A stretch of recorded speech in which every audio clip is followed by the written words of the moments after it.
Welcome to Gold Derby. I'm senior editor Denton Davidson, joined by Colman and Raul Domingo, the creators of the animated short film New Moon. First of all, guys, you're on the short list of 15 potential Oscar nominees. So how does that feel? I mean, that's great exposure for the film. What was it like to receive that news? Incredible. Truly exciting. Yeah. It's something we made with so much love. We didn't have an intention on how to amplify it. We just want to create the thing and create it because we believe the messages that I had put out into the world about Black mothers, about Black boys, and it's a personal story. Something that me and my mother actually experienced, and we love to share it with the world. It was Raul's idea for it in terms of animation. And Colman, this came from a play that you wrote. So it's called A Boy and His Soul. Can you sort of dive into a little bit more about what was so personal about this story and sort of the origin story that stemmed it all? Sure. The origin story is now it's almost 18 years ago where I first wrote the first drafts of A Boy and His Soul. And it's really about, it's a coming of age story of sort of a young man growing into manhood again, while his parents are suffering illnesses, while his family's changing, the dynamics of his neighborhood, you name it. And it came from a moment where I found these record albums in our basement. And each record held a story or something or some meaning that I realized that the things that I needed was in those records, that I had the quote unquote records of that my family has given me so I can move forward. So it really was about how do we have music be a propulsive engine and to change your life or circumstances or help you reflect. And so that was the origins of the play. And I performed it off Broadway at the Vineyard Theatre and in London and Australia. And then I put it away for a long time, to be honest. And people kept asking me to do it again. And it's a very physical show. And it really takes a lot out of me because it is that personal. But Raul has kept asking me, well, what would you like to do with it? Right. And then you have the idea in the summer of 2020, when literally the streets were on fire. Raul thought one of those stories would be useful into the world, and how do we see ourselves as people of color, and how we have imagination and have love and grace and music that keeps us going. And the idea was really to put love in this world. And the interesting thing is I actually saw Colman perform it in 2005 in the small theater in San Francisco called Big Description. It's no longer exists, but I remember how much love he was just literally just putting out there on the stage. And it was really just 90 minutes of him constantly telling the story of his family as different characters without any physical props. And he was just so wonderful in it. And you truly felt like you met all of his family, especially his mom. I felt like she was, one of the main characters in the play. And there was that one moment where, basically it talks about Colman as a little boy and his mom and how they spend time together on summer evenings. And this is actually, I felt like that was the most magical moment, like almost a pinnacle of the play where the real and the imaginary sort of just converges. And I felt like that would be the greatest fragment of the play to adapt. And that's what we did with it. So then talk about how you find your collaborators. Who's going to animate this for you, and talk about that process and the struggle and the communication barriers that you went through with all of that. Oh man, well we didn't know exactly how to attempt it, but because we have such a huge respect for the craft, we wanted to be careful. So we actually had a conversation with our friend Matthew A. Cherry. And he basically just gave us advice saying, start looking at animation, just look at all sorts of animation and see what appeals to you. And then reach out and see it, because there's many ways to do animation, whether a studio does it, it's an expensive journey, it's a time-consuming journey, and you have to figure out what journey you want to be on.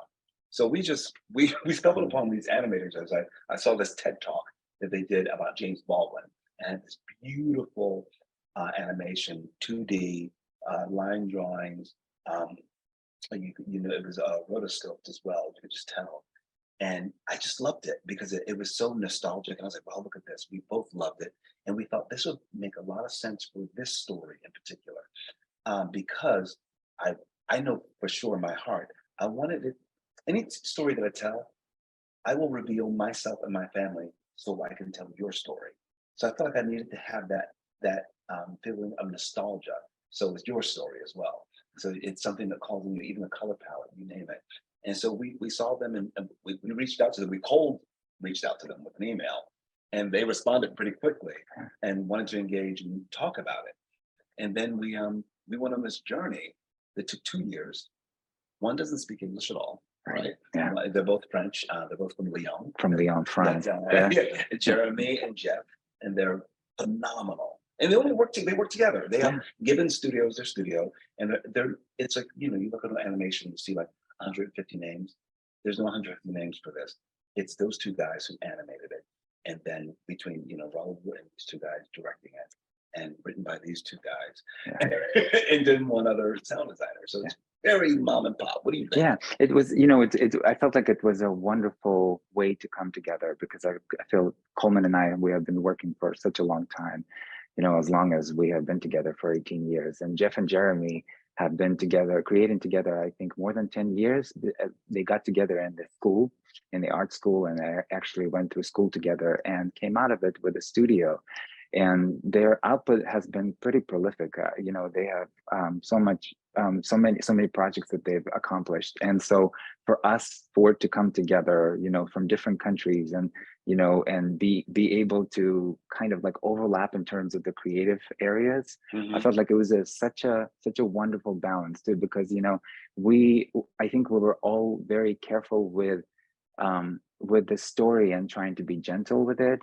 And I feel like also trying to be as informative to these two wonderful individuals from France who don't necessarily know a lot about Philadelphia circa 1970. And they were such sponges, they absorbed so much, and they were very receptive and absolutely open. And I felt like that just resulted in a beautiful, beautiful collaboration. We filled up these Dropbox folders with so much research, so that it was very much a brain trust, that we put everything that was important to the story, imagery, a picture of Black women's pocketbooks or hairstyles, or you name it. And then the music was something that was already ingrained in one of the stories, at least the Aretha Franklin Daydreaming. But the Shining Star, that was Raul's idea, to keep that, to have that propulsion at the top, to let you know what it's about. So we just created it very organically together, and it was just a lot of as much as you can try and speed up the process. I think the beautiful thing about all of this is that it was purely created like just like we're talking right now, just in and I feel that for them it was a new experience, for us as well. But in a way, we all learned a lot in a great way, but also too physically. I remember they were saying that they wanted to work with the process of rotoscoping, and I was like, okay, well, that's great. But like, we couldn't be there, right? I'm like, how can we get to France? And like, but the borders were closed, and so they were like, well, we're going to have to teach you how to rotoscoping works. And so they actually went into explaining it to us, and basically going through parameters and really educating us on the entire process of that. And we actually went through like a different setups, different cameras and stuff like that. It was just like, it was kind of like so he became an expert. Learning process. Yeah. And then after that, we kept shooting all over the country, because we had to travel for work and go to New York and Austin. And it actually was really odd, because I would be traveling with a suitcase like full of props that would be animated, the mic and the headscarf and the pocketbook. And I just was thinking to myself once going through TSA, like, what do they think I have in there? It's so odd. Because of course I wore all of that stuff. Right. Every single frame is me. Yeah. Me versus my mother. When I lean down at some point, I'm myself kissing Raul on the forehead, and I turn around and I'm myself and you kiss me on the forehead. So So we just worked together the whole time. Yeah, and it had to be just such a collaborative process constantly. So that's fascinating, because I didn't realize that even your actions as your mother were the same. Because there are moments where it's clearly your face. I mean, you are in you're recognizable, but then there's young JJ and the mother. So you're doing all of them. I'm all of them. I'm every single person. And well, I want to talk about that dance sequence at the beginning. where I turn into all these people. That's me the entire time. And Raul had this brilliant idea because they needed it in one long continuous shot. Yeah. So we set up, Raul set up his camera. Was it an iPad? It was an iPad, yeah. He set it up on his scooter, his Yeah. electric scooter, and ran that down the side slowly, keeping me in the center of the frame as I danced the entire time. So we had to do that. This is what we did during the pandemic. We were doing this. So we were doing this creative process in our yard and wherever we could, because it was, I don't know, it felt like we needed it. We needed to work on this and work on something that was about love and music and imagination. What's the significance of Daydreaming? Because I was able to see the film and I have not got that song out of my head since. Like, it's just so catchy. It's like I haven't been able to stop thinking about it in the sequence. I thought it was beautiful. So what was it about Aretha Franklin in your childhood and that song in particular? Again, when I first wrote A Boy and His Soul, there are times now where I can't remember if the song came first or the story came. Because I was also bartending at a club called 55 Bar in New York City at the time when I was writing this, what would become A Boy and His Soul. And when the bar would empty out around 1 o'clock in the morning and I was there until 4, I would play all this old soul music. I would play, as I got these albums from my parents, I would actually find these on CDs and I would play it. And this song inspired a moment that I remembered so vividly. And it was just a moment of watching what music would do to my mother when she would listen to it. And I think that's what, there's something about, it's very dreamy, daydreaming. The idea of daydreaming, but it's happening at night in our story, which I think was very interesting, the way you can daydream at any time. So I love the fact that when I would watch my mother listen to music, it would take her away from circumstances, I think. That's what I witnessed. I watched a different beauty in my mother. I'm watching her from being sort of this beleaguered sort of working class woman who did days work and made sure that, cleaned people's houses and made sure kids go to college. I just watched her become a queen in many ways. I watched her imagination fly with music. And I thought that song in particular, Daydreaming, was resonant to me. I think I remember, I had to remember my mother actually listening to that song. But I do remember that moment in particular of us being outside and her teaching me about the power of the new moon and asking for new money, new experience, new dreams. I remember that to this day and I share it. So, which is, if anyone gets anything from this short, I like to know it's sort of an actionable event that I give to our audiences, people who take it in. I know many people now, when the new moon comes, they hold their hands open or they hold open their purse, a pocketbook, a wallet, whatever they want, because it is about just believing in the power of something a bit more mystical and something in the cosmos that can change your life, that can take you above your circumstance. I think that's beautiful. And so so that's what daydreaming means to me. And the sound of Aretha Franklin and the fact that Aretha is no longer with us as well. It's all that memory of all the music we have inside of us, I think. I sound like a Pollyanna when I say stuff like this. But I guess I am, because I do believe that music touches you and is in your body, is in your soul in some way. And when you tap into that, it may be that what I'm gonna call that life raft that pulls you out of your circumstance in some way. Raul, has this short film, given you any sort of new passions? Do you want to do more animation? Do you want to, what are your next plans for taking this to a next level? Because I've heard that you might want to animate more of Colman's work or other projects. Yes, we were actually, I feel that this was such a beautifully fulfilling process because it really like taking the time and understanding every step that goes into it. And the result of that, I feel that, there's a different, something different happens with the live action where you kind of, you can just point, shoot, and then edit, and that's it. And which is sort of wonderful and accessible in every way. And with animation, I feel like it's such a, time-consuming journey. The result really kind of, when you finally get to see the actual finished product, you are really just filled with pride and like it's such a sense of accomplishment, especially knowing everything that goes into it from all of us, from Jeff, Jeremy, and Coleman, and myself, and Raphael. And that, I think, really inspired me to look at actually all of Coleman's work. And his the second. He says that my work has always been animated, very magical. I think Colman as a playwright, as a writer, he's very magical in a way where he just, you know, I think there's a lot of people that are able to create sort of things like and adapt things on something that already exists. Colman is wonderful at building worlds and universes. And I feel like, you know, those worlds and universes, they have their own rules and they're so expansive. And I feel like that's who he is as a writer.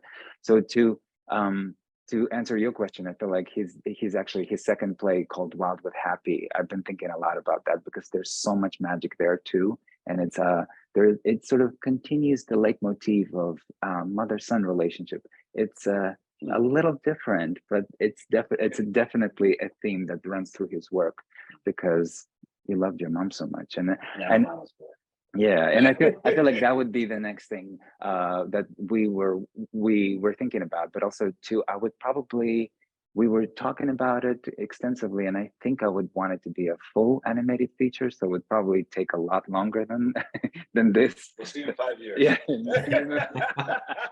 So, but I feel like that would be the plan. So I would love that. And Coleman, real quick, we're an awards website, so I have to congratulate you on your recent Emmy for Euphoria. You know, you've been in this business for decades, but these last few years, I feel like you've really gotten the recognition that seems maybe overdue. I mean, your persistence has really paid off. What did that feel like to get that Emmy that night at this point in your career? Because you've been really at this for a while, and you know, you finally got it. It felt, I told some friends that I felt very quiet and calm when it was happening. I'm a journeyman, and I've been doing this for a long time, and I've been committed to the work, whether sometimes the work is amplified or not. And I know that many of my colleagues as well, many people who I think are just as talented, who may not get the opportunities to shine. I felt like it was for all of us. I feel like it was for like the journeyman to just stay in there and stay in the game and keep doing the work. So it did feel like it was like, I'm getting chills thinking about it. I just felt like there was a whole bunch of people behind me, beside me, and in front of me. And it wasn't just about me, but it was about many people like me. So it feels good. It's sort of that thing where, because I tell students these days, I'm like, you want success and, you know, you want to have a successful, fulfilling life in this industry. Don't look at my career right now. Look at it 10 years ago. Look at it 15 years ago. Look at it 20 years ago. Look at it 25 years ago. Because that's where I put in the work in regional theater and black box theater, doing work for free, industrials, commercial, you name it.